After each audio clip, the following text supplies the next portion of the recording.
சொந்த வீடு கிடைக்கிறதுக்கு தான் இன்னைக்கு நான் பதிகம் உங்களுக்கு சொல்ல போறேன். நிறைய பேருக்கு பாத்தீங்க அப்படின்னா சொந்த வீடு என்பது ஒரு கனவு.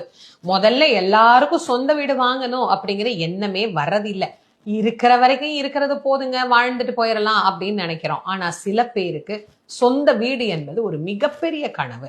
நாங்க வாடகை வீட்டுல எவ்வளவு கஷ்டப்பட்டோம், எவ்வளவு பிரச்சனைக்கு ஆளானோம், எங்களுக்கு ஒரு சொந்த வீடு கொடு முருகா அப்படின்னு முருகப்பெருமான்கிட்ட விண்ணப்பம் பண்றோம்.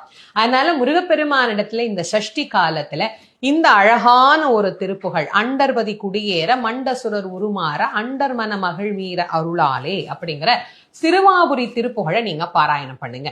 வீடு அப்படிங்கிறது கிடைக்கும். திருப்புகழை நீங்க கண்டிப்பா படிக்கணும் அப்படிங்கிறது தான் முக்கியம்.